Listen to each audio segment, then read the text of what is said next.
पिछले एपिसोड में हमने देखा था कि प्रिंस युआन और बाकी लोग उसी स्पिरिचुअल फ्रूट को लाने के लिए निकल चुके थे। काफी मुश्किलों के बाद आखिरकार प्रिंस युआन को वो स्पिरिचुअल फ्रूट मिल जाता है। इसके बाद सारे लोग वहां से फायर स्पिरिट को लाने के लिए चले जाते हैं, लेकिन जैसे वो वहां पर जा रहे थे वहां पर कई सारे सोल वॉरियर ने उनका रास्ता रोक लिया था। इसलिए वो सारे लोग मिलकर वहां पर सोल वॉरियर के साथ फाइट करना शुरू कर देते और उन्हें खत्म करने के बाद वो सभी फायर स्पिरिट को लाने के लिए निकल चुके थे। लेकिन तभी वहां पर की हाव आ जाता है जिसने युआन को रोक लिया था फायर स्पिरिट लेने के लिए, और की हाव वहां पर आने के बाद युआन के साथ फाइट करना शुरू कर देता है। इस वजह से दोनों के बीच काफी जबरदस्त फाइट शुरू हो गई थी, जिसके बाद यहाँ से ये एपिसोड शुरू होता है। तो इस एपिसोड की शुरुआत में युआन दोबारा से खड़ा हो चुका था की हाव के साथ फाइट करने के लिए, क्योंकि की हाव ने उसे काफी अच्छी टक्कर दी होती है। युआन कह रहा था यहाँ पर मैं इतनी आसानी से तो नहीं हार मानने वाला, मैं भी तो देखो कि तुम यहाँ पर क्या कर सकते हो। जो सुनकर तो की हाव ने अपनी वहां पर और ज्यादा पावर को एक्टिवेट कर लिया था। जैसे वो अपनी पावर को यहाँ पर एक्टिवेट करता है, ये वाला अटैक उसका बहुत ही ज्यादा स्ट्रॉन्ग लग रहा था। इस अटैक को एक्टिवेट करते साथ ही उसकी जितनी भी चोटें होती हैं वो सब की सब वहां पर ठीक हो चुकी थी। कि हाँ युआन से क्या होता है, तुमने इस टेक्निक के बारे में सुना तक नहीं होगा, ये बहुत ही ज्यादा पावरफुल डिफेंस टेक्निक है। इसकी मदद से किसी भी अटैक का मुझे यहाँ पर असर नहीं होने वाला। अब मैं देखता हूँ कि तुम यहाँ पर मेरा क्या ही बिगाड़ लेते हो। जिसके बाद वो दोबारा से युआन की तरफ बढ़ चुका था उसके ऊपर अटैक करने के लिए, और यहाँ पर दोनों फिर से एक दूसरे के साथ फाइट करना शुरू कर देते हैं। यहाँ पर इस बार की हाव जो था वो और ज्यादा स्ट्रॉन्ग बन चुका होता है अपने उस अटैक को एक्टिवेट करने की वजह से, पर तब भी युआन उसे अच्छी टक्कर दे रहा था। युआन लेकिन कितनी भी कोशिश क्यों ना कर ले वो की हाव का उतना ढंग से मुकाबला नहीं कर पा रहा होता है। ज्यादातर युआन यहाँ पर की हाव से अटैक से बचने की ही कोशिश कर रहा होता है, लेकिन तब वो अपने भाले को एक्टिवेट करते हुए पूरी तरह से अपने भाले की पावर के अंदर की हाव को फंसा लेता है, जिसके बारे में तो की हाव को भी पता नहीं चला था कि अभी यहाँ पर युआन ने क्या किया। उसे लग रहा होता है कि युआन बस नॉर्मली अटैक कर रहा था, और इसी के बाद वो लगातार युआन के ऊपर अटैक पे अटैक किए जा रहा होता है। दूसरी तरफ जनरल वी और पॉइजन किंग भी अभी तक के आपस में फाइट ही कर रहे थे। उन दोनों की फाइट भी काफी जबरदस्त चल रही थी। अभी तक के डिसाइड नहीं हुआ होता है कि यहाँ पर कौन हारेगा तो कौन जीतेगा। सारे लोग यहाँ पर कह रहे होते हैं पॉइजन किंग तो काफी पावरफुल था, लेकिन तब भी जनरल वी ने उसे काफी अच्छी टक्कर दी है। ऐसा ही चलता रहा तो हो सकता है कि जनरल वी यहाँ पर पॉइजन किंग को हरा देगा। वहीं अब और भी कई सारे लोग यहाँ पर आने लग गए थे, जिनके ऊपर याओ ने अच्छे से नजर बना के रखी थी कि कोई भी यहाँ पर आएगा वो सभी को यहाँ से अपनी पावर का इस्तेमाल करते हुए भगा देगी। यूवी और विकिंग भी यहाँ पर सभी सिपाहियों के साथ फाइट कर रहे होते हैं। तो वहीं की हाव ने मार मार कर युआन की हालत खराब कर दी होती है। उसे लग रहा था कि युआन अब तो गया, मैं अब आसानी के साथ युआन को मार दूंगा। मेरे क्यूआन नरिशिंग रेल्म के लेट स्टेज की पावर बहुत ज्यादा होती है। इसके बाद की हाव ने वहाँ पर अपने भाले की और ज्यादा पावर को एक्टिवेट कर लिया था। उसे एक्टिवेट करते साथ ही वो वापस से युआन के ऊपर अटैक करना शुरू कर देता है। युआन वहाँ पर अपने ब्रश का इस्तेमाल करते हुए एक एम्पायर सील बना लेता है, जो कि उसका एक डिफेंसिव अटैक होने वाला है। उस अटैक का इस्तेमाल करते हुए उसने की हाव के ऊपर अटैक कर दिया था, पर तब भी की हाव उसके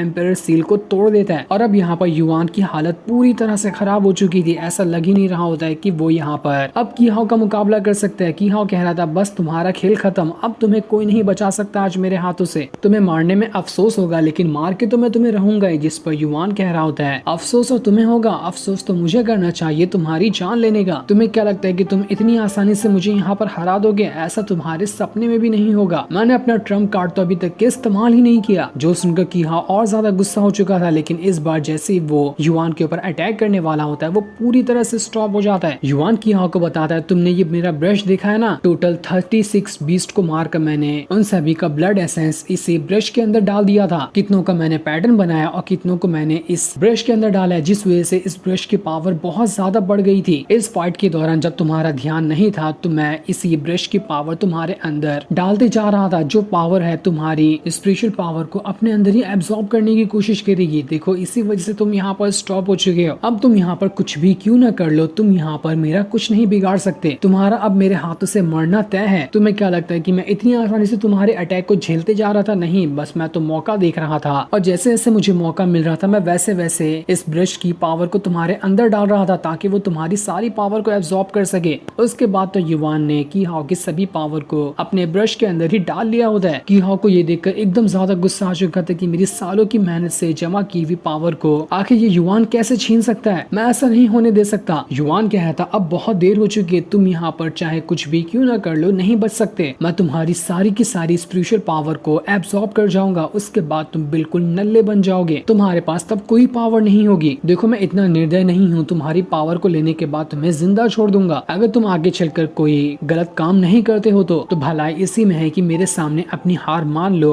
और यहाँ से चुपचाप चले जाओ, वरना मैं यहाँ पर तुम्हारी जान ले लूंगा। लेकिन की हाउ तो अपने अंदर कह रहा होता है, युवान से इस चीज का बदला तो मैं लेकर ही रहूंगा। युवान अब तू बच के रहना, तेरा पूरा का पूरा जाओ किंगडम मेरे और मेरे फैमिली के हाथों बर्बाद होने वाला है। तेरे उल्टी गिनती तो शुरू हो चुके हैं। इसके बाद वो दोबारा से युवान की तरफ भाला फेंकते हुए उसके ऊपर अटैक करने की कोशिश करता है, लेकिन युवान ने उसी का भाला उसी के ऊपर फेंक दिया था, जो कि की हाउ के आर पार हो जाता है। ऐसा लग रहा था कि की हाउ का खेल अब यहाँ पर खत्म हो गया। उसी का भाला लगने की वजह से की हाउ वहाँ पर मर गया होता है। इसके बाद वहाँ पर विकिंग और यूवी भी आ जाते हैं, जो देखकर एकदम ज्यादा हैरान हो चुके थे कि युवान ने सच में यहाँ पर की हाउ को चांद से मार दिया। जिसके बाद युवान ने वहाँ पर फायर स्पिरिट के पौधे को ले लिया होता है। युवान बता रहा था ये फायर स्पिरिट का जो पौधा है वो अभी तक के पूरा मेच्योर नहीं हुआ है, ये भी बहुत छोटा ही है। मैं इसे यहाँ से अपने मेंशन में ले जाऊंगा और वहाँ जाने के बाद इसे वहाँ पर गाड़ दूंगा। उसके बाद ये अच्छी तरह से जब मेच्योर हो जाएगा तो इसके अंदर से जो सीड्स निकलेगी वो इतनी ज्यादा स्ट्रॉन्ग होगी कि वो मुझे ब्रेक थ्रू करवाने में मदद करेगी। इसी वजह से तो सारे लोग इस फायर स्पिरिट के पीछे मरते थे। ये छोटा सा पौधा जब अपना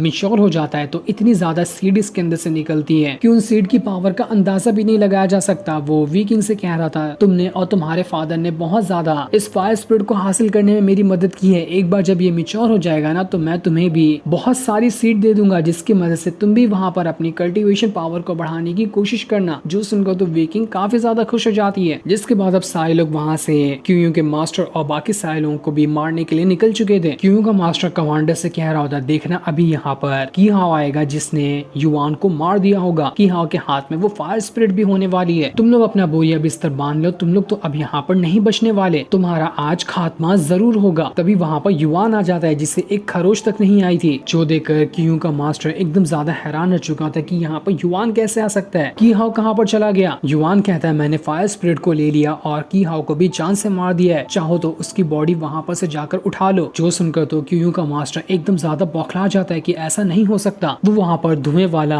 बॉम्ब फोड़कर धमाका कर देता है और सारे के सारे अपने सिपाहियों को लेकर वहाँ से भाग जाता है, वरना तो युवान ने अभी के अभी उसका भी खेल खत्म कर दिया होता। उधर वो लोग जो खड़े थे उनमें से एक सिपाही उनके लीडर के पास जाकर कहता है कि हाउ मर चुका है, युवान ने फायर स्पिरिट को भी हासिल कर लिया। अब हमारा सिर्फ एक ही टारगेट है, युवान को मारना और उससे फायर स्पिरिट को हासिल करना। तो हमें अभी यहाँ पर से जाकर युवान के ऊपर हमला शुरू कर देना चाहिए। जिसके बाद वो सारे लोग युवान को मारने की तैयारी शुरू कर देते हैं। याओ को जैसे इसके बारे में पता चलता है वो वहाँ पर अपनी पावर को एक्टिवेट करने लगती है। जैसे याओ ने अपनी पावर को एक्टिवेट किया था वहाँ पर काफी सारी बिजलियां गिरने लगती है, क्योंकि याओ ने अपनी थंडर पावर को वहाँ पर एक्टिवेट किया था, जिस वजह से वो बहुत ही ज्यादा स्ट्रॉन्ग लग रही थी। उसके थंडर पावर की वजह से काफी सारे लोग वहाँ पर जो बदमाश थे वो सब मारे जाते हैं। याओ कह रही थी जिसको भी यहाँ पर अपनी जान प्यारी है वो यहाँ से चला जाए। किसी ने भी अगर युवान के ऊपर आंख उठाकर भी देखने की कोशिश की तो मैं उन सभी को यहाँ पर खत्म कर दूंगी। सारे लोग याओ की पावर को देखकर एकदम हैरान थे कि आखिर ये कितनी ज्यादा स्ट्रॉन्ग है। अगर इसने अपना थंडर अटैक हमारे ऊपर कर दिया तो कंफर्म है कि हम यहाँ पर मारे ही जाएंगे। हम यहाँ पर इस याओ का मुकाबला नहीं कर सकते। भला इसी में है कि हम लोग यहाँ से चले जाए, वरना तो याओ हमें मार ही डालेगी। इसलिए वो सारे के सारे बदमाश वहाँ से डर के मारे भाग निकलते हैं। उनके जाने के बाद तो टुनटुन ने उस स्नेक को भी मार दिया था जो कि बहुत बड़ा वाला था। उसे मारने के बाद वो स्पिरिट को उसकी खाने वाला होता है। पर सही टाइम पर वहाँ पर युवान आ जाता है जिसने उस स्नेक की स्पिरिट को अपने पास रख लिया था, क्योंकि उस स्नेक की स्पिरिट काफी ज्यादा पावरफुल होती है जो युवान की आगे चलकर काम आएगी। ये देखकर टुनटुन उदास हो जाता है, लेकिन युवान उससे कहता है कि नहीं, तुम्हें उदास होने की जरूरत नहीं है। मैंने तुम्हें खाने की जो डील दी थी मैं उससे भी ज्यादा तुम्हें खाना दूंगा, तो अब खुश हो जाओ, तुमने यहाँ पर बहुत अच्छा काम किया है। जिस वजह से टुनटुन खुश हो जाता है। लेकिन जनरल वी तो अभी तक के पॉइजन किंग के साथ फाइट कर ही रहे थे। उन दोनों की फाइट अभी तक के वहाँ पर चल रही होती है। इसलिए युवान जो होता है टुनटुन से कहता है, टुनटुन जाकर पॉइजन किंग को सबक तो सिखाओ। उसे अगर तुमने सबक सिखा दिया तो मैं जितना तुम्हें खाने का वादा किया है उससे डबल दूंगा। इसलिए अब टुनटुन पॉइजन किंग के साथ फाइट करना शुरू कर देता है। ये देखकर तो पॉइजन किंग ने अपना पॉइजन वाला अटैक टुनटुन के ऊपर ही कर दिया था, जो अटैक टुनटुन के हाथ में लग जाता है। पॉइजन किंग कह रहा था, अब तो तू गया, तुझे पता भी है ना कि मेरा पॉइजन वाला अटैक कितना ज्यादा स्ट्रॉन्ग है, अब तुझे कोई नहीं बचा सकता। लेकिन तभी वो सारे के सारे पॉइजन को टुनटुन वहाँ पर खाकर एकदम जोरदार डकार भी मार लेता है, क्योंकि पॉइजन खाने से तो वहाँ पर उसका पेट भर चुका था। जो देखकर पॉइजन किंग भी हैरान था कि आखिर ये किस तरह का बीस्ट है, इसने तो मेरा पॉइजन ही खा के डकार मार लिया। इसका मतलब मेरे पॉइजन का अटैक तो इसके ऊपर एक रद्दी बराबर भी असर नहीं करने वाला। जनरल वी भी वहाँ पर अपने वेपन का इस्तेमाल करते हुए पॉइजन किंग को बहुत ज्यादा ज्यादा पीट डालते हैं। ऐसा लग ही नहीं रहा था कि पॉइजन किंग अब यहाँ पर कुछ भी कर पाएगा। उसके एक तरफ तो जनरल वी होते हैं और दूसरी तरफ टुनटुन था, जो दोनों ने उसे वहाँ पर घेर लिया होता है। पॉइजन किंग को पता चल चुका था कि वो यहाँ पर कुछ नहीं कर सकता, इसलिए वो युवान से कह होता है, युवान मुझे माफ कर दे और मुझे यहाँ पर जिंदा छोड़ दे, मैं तेरा साथ देने के लिए तैयार हूँ। तू मुझे इसके बदले कुछ मत देना, बस मेरी यहाँ पर जान बख्श दे। मैं हमेशा तेरी मदद करूंगा और तेरा साथ दूंगा, तुझसे वफादार भी रहूंगा, बस यहाँ पर मेरी बात मान ले। मुझे जैसे पावरफुल बंदे को ऐसे मत मार। जिस पर यायो कहती है युवान से कि हाँ, ये पॉइजन किंग सही कह रहा है, ये आगे चलकर तुम्हारे काम आ सकता है। तुम उसकी चिंता मत करो कि आगे चलकर कभी भी गद्दारी नहीं करेगा। मैं इसके अंदर एक पावरफुल टेक्निक छुपा दूंगी, जिसकी वजह से अगर कभी भी पॉइजन किंग तुमसे गद्दारी करने की कोशिश करेगा तो वो वैसे ही मारा जाएगा। तो अब तुम इसे यहाँ पर माफ कर सकते हो। इसलिए युवान पॉइजन किंग से कह होता है, देख मैं यहाँ पर तेरी बात मान रहा हूँ, लेकिन आगे चलकर कभी मुझे धोखा मत देना। जिस पर पॉइजन किंग मान जाता है। इस वजह से टुनटुन और जनरल वी दोनों ने पॉइजन किंग को वहाँ पर छोड़ दिया था। जिसके बाद यायो जो होती है वो वहाँ पर उसी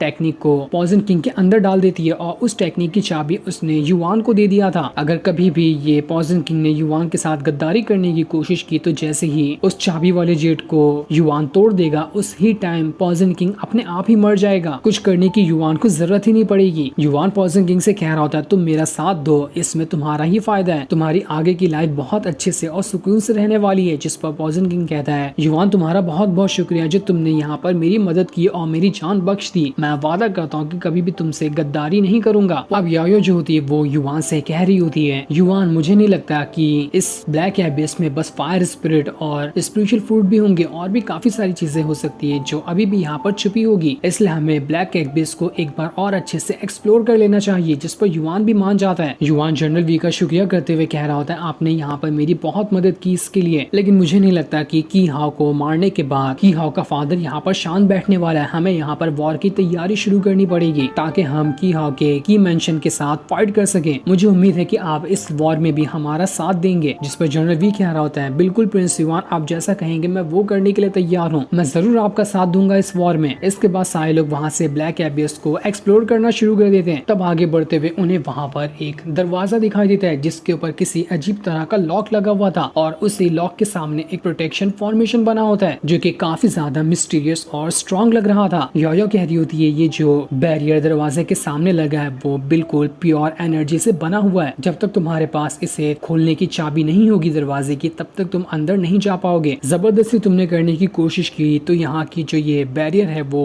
विस्फोट हो जाएगा और हम सबको यहाँ पर मार डालेगा। जो सुनकर युवान भी हैरान रह जाता है कि ये तो बहुत ही अफसोस की बात है, अब हमें कभी पता नहीं चलेगा कि आखिर इस दरवाजे के पीछे किस तरह का ट्रेजर छुपा हुआ था। योयो कह रही होती है, यहाँ पर एक अलग तरीके का पैटर्न बनाया जाए तो बाय चांस हो सकता है कि इससे हम वो लॉक खोल पाएंगे। जो सुनकर युवान खुश हो जाते हैं कि क्या सीनियर योयो आप सही कह रही हैं, आपको पता है कि वो पैटर्न किस तरह से बनाया जाता है? अगर आपको पता है तो प्लीज वो पैटर्न बना दो, मुझे देखना है कि इस दरवाजे के पीछे क्या है। तब वहाँ पर योयो जो होती है वो उसी जेड को बाहर निकालती है जो कि ब्लैक एबिस के बाहर शहर के अंदर युवान ने 20,000 सोने के सिक्कों में खरीदा था। योयो कह रही होती है, जहाँ तक कि मुझे लगता है ना, ये जेड जो है वो इसी दरवाजे की चाबी है, इसी के अंदर वो पैटर्न बना हुआ है जिस पैटर्न का इस्तेमाल करते हुए हम यहाँ पर इस दरवाजे को खोल सकते हैं। लेकिन ये काम मुझे लगता है कि बहुत ज्यादा रिस्की होगा। मैं नहीं चाहती कि तुम में से कोई भी यहाँ पर रुके, क्योंकि अगर इस प्रोसेस में कुछ भी गड़बड़ी हुई तो हो सकता है कि यहाँ पर धमाका भी हो जाए। मैं तुम लोगों की जान खतरे में नहीं डाल सकती, मैं अकेली ही रहूंगी यहाँ पर। लेकिन युवान कहता है कि नहीं नहीं, आप अकेले नहीं रह सकती, मैं भी आपके साथ रहूंगा। मैंने मास्टर से वादा किया है कि आपको कभी अकेला नहीं छोड़ सकता, तो अभी मैं कैसे छोड़ूंगा। इसलिए यायो युवान को वहाँ पर रुकने की परमिशन दे देती है। युवान सभी को वहाँ से कह रहा होता है कि आप लोग बाहर जाओ, हम दोनों यहाँ पर से अंदर जाएंगे। अगर आप लोगों की जरूरत पड़ी तो हम लोग यहाँ पर आपको आवाज लगाकर बुला देंगे, तो आप लोग अंदर आ जाना। किसी को भी वहाँ से जाने का मन तो नहीं था, लेकिन युवान के कहने पर वो सभी मान जाते हैं। लेकिन यूवी नहीं मानती, वो कहती है चाहे कुछ भी क्यों ना हो जाए मैं तो अंदर जाऊंगी, मैं तुम दोनों के साथ ही यहाँ पर रहूंगी। तब ना चाहते हुए भी युवान को यूवी की बात माननी पड़ती है, वो उसे भी यहाँ पर रुकाने के लिए मान जाता है। जिसके बाद यायो ने वहाँ पर अपनी पावर का इस्तेमाल करते हुए उसी जेट को बाहर निकाल दिया था और उस जेट का पैटर्न वो समझने की कोशिश करती है। एक बार पैटर्न समझने के बाद उसने वहाँ पर ब्रश का इस्तेमाल करते हुए वही पैटर्न बनाना शुरू कर दिया था जो कि उसी दरवाजे की चाबी वाला पैटर्न होगा। वो पैटर्न काफी ज्यादा मिस्टीरियस और स्ट्रॉन्ग लग रहा होता है। जैसे जैसे यायो वहाँ पर पैटर्न बना रही थी, पैटर्न के अंदर से पावर निकलकर लॉक के अलग अलग पार्ट को एक्टिवेट कर रही होती है। जैसे सारे पार्ट एक्टिवेट हो जाएंगे उसके बाद वो लॉक खुल जाएगा। युवान और बाकी लोग ये देखकर हैरान थे कि अरे वाह, यहाँ पर तो सच में ऐसा लग रहा है कि लॉक खुलने वाला है। लेकिन जैसे ही पूरा लॉक खुलता उसके पहले ही वहाँ पर से काफी ज्यादा स्ट्रॉन्ग एनर्जी बाहर बाहर निकल कर आने लगते हैं। इस वजह से यूवी और युआन जो होते हैं सामने आकर एक बैरियर बना लेते हैं ताकि याओ को कुछ ना हो और वो आराम से यहाँ पर दरवाजे को खोलने की कोशिश कर सके। उन दोनों ने पूरी जान लगा दी थी ताकि वो यहाँ पर दरवाजे के अंदर से जो पावर निकल रही है उसे रोक सके, जिसमें आखिरकार वो कामयाब भी हो जाते हैं। जिसके बाद तो याओ ने पूरी तरह से वो पैटर्न बना लिया था जिसकी मदद से दरवाजा खुलेगा। जैसे पूरा पैटर्न तैयार होता है उसकी सारी पावर लॉक के अंदर जा चुकी थी और अब जाकर वो लॉक वहाँ पर ओपन हो जाता है। इस वजह से वहाँ का प्रोटेक्शन बैरियर जो लगा था वो भी टूट चुका होता है। याओ कहती है युआन जाओ दरवाजा खोलो, हमें देखना है ना कि अंदर क्या है। इसलिए युआन जल्दी से दरवाजा खोलता है और वो सारे के सारे लोग उस दरवाजे के अंदर आ चुके थे। वहाँ आने के बाद युआन को चारों तरफ हजारों की तादाद में कई सारे सोल वॉरियर दिखाई देते हैं जो सभी के सभी यहाँ पर स्टॉप थे। ये देखकर युआन को समझ नहीं आता कि यहाँ पर आखिर इतने सारे सोल वॉरियर क्या कर रहे हैं। काश कि अगर मैं यहाँ पर सारे के सारे सोल वॉरियर को कंट्रोल कर पाता तो ये एक आर्मी की तरह हो जाते जो मेरे और मेरी फैमिली को प्रोटेक्ट करते। उसके बाद तो हम आसानी से की हाउ के फादर को हरा पाते। लेकिन अफसोस कि मैं यहाँ पर इन्हें कंट्रोल नहीं कर सकता। याओ कह रही होती है जितने भी ये सोल वॉरियर है ना, हो सकता है कि जब यहाँ का सेट पूरी तरह से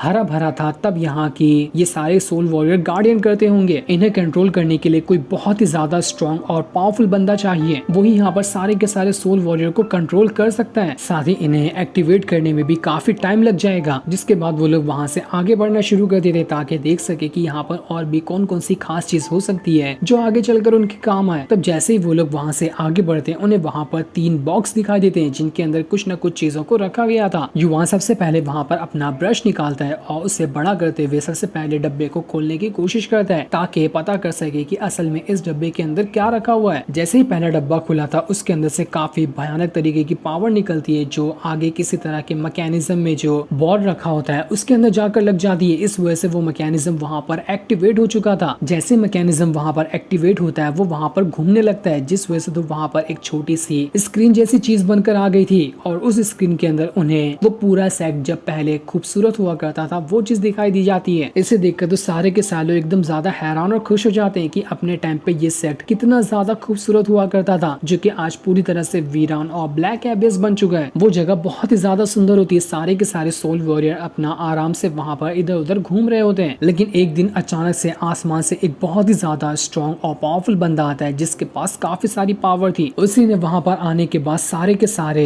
सेक्ट पर हमला करना शुरू कर दिया था ताकि उन सभी को वो खत्म कर सके। उसका मानना था कि इस जगह पर कोई भी नहीं रह सकता, ये जगह शापित है। इसी वजह से उसने पूरे के पूरे सेट को बर्बाद कर दिया और बर्बाद होने के बाद ये पूरा का पूरा सेट अब ब्लैक एबिस में बदल चुका है। अगर ये सेट पहले जैसा होता तो बहुत ही ज्यादा सुंदर होता, लेकिन उस अकेले पावरफुल बंदे ने पूरा का पूरा सेट बर्बाद कर दिया क्योंकि वो था ही इतना ज्यादा स्ट्रॉन्ग। ऐसा लग रहा था कि वो अपर रेल्म से आया हुआ बंदा है, जिसे देखकर सारे के सारे लोग हैरान रह जाते हैं कि बस पलक झपकते साथ ही इतना खूबसूरत सा सेट पूरी तरह से वीरान हो गया। उन्हें सेट के लिए बुरा भी लग रहा होता है, लेकिन याओ जब उस पावरफुल बंदे को देखती तो उसे थोड़ा बहुत डाउट लग रहा था क्योंकि इसी तरह के पावरफुल बंदे के साथ उसके मास्टर भी फाइट करने के लिए गए थे। लेकिन अभी उसे कुछ कंफर्मेशन नहीं होती है कि असल में ये पावरफुल लोग हैं कौन। याओ को ऐसा परेशान देखकर युआन भी हैरान रह जाता है कि आखिर याओ को हुआ क्या, वो इतनी ज्यादा परेशान क्यों लग रही है, क्या वो इस पावरफुल बंदे को जानती थी। जिसके बाद युआन वहाँ से आगे बढ़ते हुए दूसरे डब्बे को खोलने की कोशिश करता है। जैसे उसने दूसरा डब्बा खोला था उसके अंदर से किसी तरह की बहुत ही ज्यादा स्ट्रॉन्ग स्वॉर्ड बाहर निकल कर आती है, जिसने तो बाहर आते साथ ही एक बहुत ही पावरफुल अटैक यूवी के ऊपर कर दिया था। लेकिन इस अटैक से यूवी को कुछ भी नहीं होता, वो बिल्कुल ठीक होती है। उसे भी समझ नहीं आ रहा था कि यहाँ पर अभी उसके साथ हुआ तो हुआ क्या। याओ बताती है जहाँ तक कि मुझे लगता है कि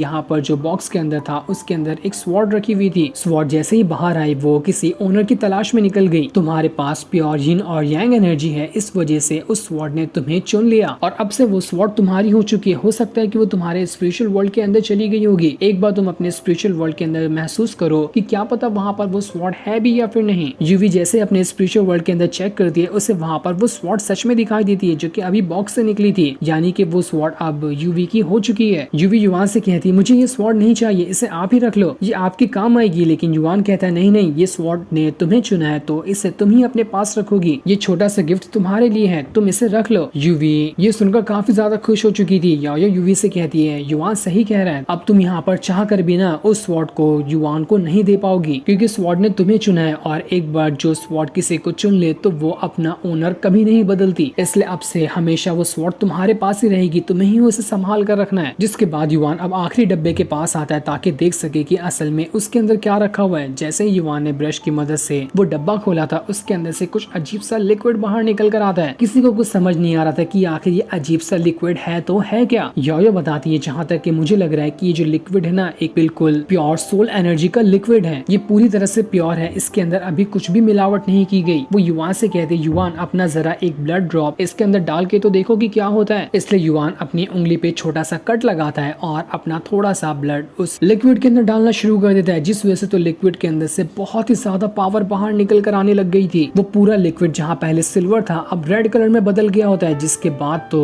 उस पूरे के पूरे लिक्विड ने एक फिगर बनाना शुरू कर दिया था, जो फिगर किसी और चीज की नहीं बल्कि एक बहुत ही ज्यादा पावरफुल सोल वॉरियर की होती है, जो कि किसी तरह का पपेट लग रहा था। युवान को लग रहा होता है कि ये कितना ज्यादा स्ट्रॉन्ग और पावरफुल आर्मर है, ये आर्मर अगर कोई भी पहन ले तो उसके पास तो कितनी ज्यादा पावर आ जाएगी। योयो कहती है ये कोई आर्मर नहीं बल्कि ये एक सोल पपेट है, कोई भी अगर पावरफुल बंदा हो तो वो इस सोल पपेट का इस्तेमाल कर सकता है। अगर कोई भी इस सोल पपेट को अपने पास रखे तो उसकी मदद से वो बहुत ज्यादा स्ट्रॉन्ग अटैक कर पाएगा। वो युवान से कहती है युवान जरा इसे छू कर दे देखो, क्या पता ये तुम्हें अपना मास्टर चुन ले और तुम्हारे अंदर ही समा जाए। इसलिए युवान ट्राई करके देखता है कि क्या सच में वो आर्मर उसे अपना मास्टर चुनता भी है या फिर नहीं। युवान ने जैसे सोल पपेट को छुआ था उसके अंदर से बहुत ज्यादा पावर निकलकर सीधा का सीधा युवान की बॉडी में समाने लगती है। इस वजह से तो पूरा का पूरा सोल पपेट का जो हुलिया था वो युवान के ऊपर ही आ जाता है। ऐसा लग रहा था कि अब युवान ही यहाँ पर सोल पपेट बन चुका है। युवान एकदम ज्यादा पावरफुल और काफी ज्यादा स्ट्रॉन्ग लग रहा होता है, जो देखकर तो युवान भी काफी ज्यादा खुश था कि अरे वाह ये सोल पपेट तो बहुत ज्यादा स्ट्रॉन्ग है, इसे पहनने के बाद तो मैं अपने अंदर कम से कम 10 गुना ज्यादा पावर को महसूस कर पा रहा हूँ। इतनी ज्यादा पावर मेरे अंदर से निकल रही है कि मुझे यहाँ पर सब कुछ तोड़ फोड़ करने का मन कर रहा है। मैं इतनी पावर को बर्दाश्त भी नहीं कर पा रहा। वो जैसे जमीन पे एक पंच मारता है कि आसपास का पूरी जगह तहस नहस हो जाती है। इतनी ज्यादा स्ट्रॉन्ग पावर थी उस सोल पपेट के अंदर। लेकिन थोड़ी ही देर बाद वो जो सोल पपेट होता है वो युवान की बॉडी से बाहर निकल कर आ जाता है, जिसके बाहर आते ही युवान वहाँ पर बेहोश होने लग गया था। यूवी ये देखकर घबरा जाती है कि युवान के साथ ये क्या हो गया, वो ठीक तो है ना। योयो कहती है युवान की जो अभी सोल पावर है ना वो इतनी ज्यादा स्ट्रॉन्ग नहीं कि वो सोल पपेट को इस्तेमाल कर सके। ये सोल पपेट उन लोगों के लिए होता है जिनकी सोल पावर बहुत ही ज्यादा स्ट्रॉन्ग हो। अगर तुम्हारी सोल पावर इस सोल पपेट से ज्यादा होगी ना तो तुम सोल पपेट की पावर को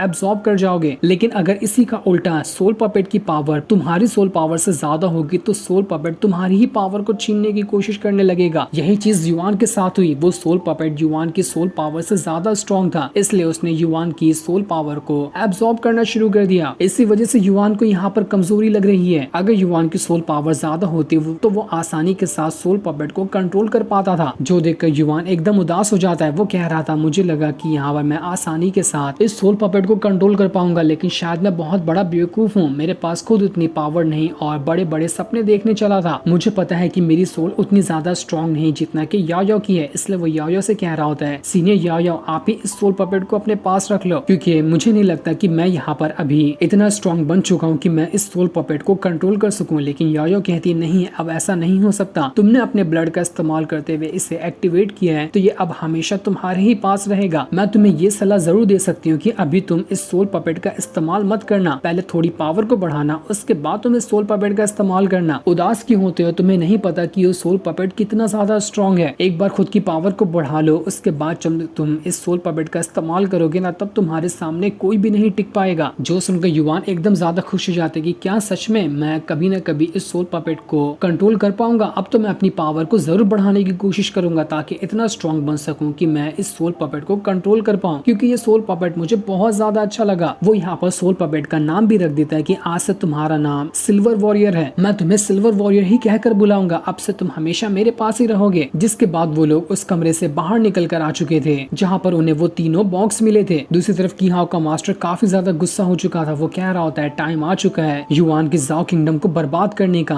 मैं चाह रहा हूँ कीहाओ के फादर को सारी बात बताने के लिए वो यहाँ पर वॉर शुरू कर देंगे। अब तो यहाँ पर युवान और उसके जाओ किंगडम का खात्मा होना तय है। जो सीन दिखाते ही ये एपिसोड यहीं पर एंड हो जाता है। थैंक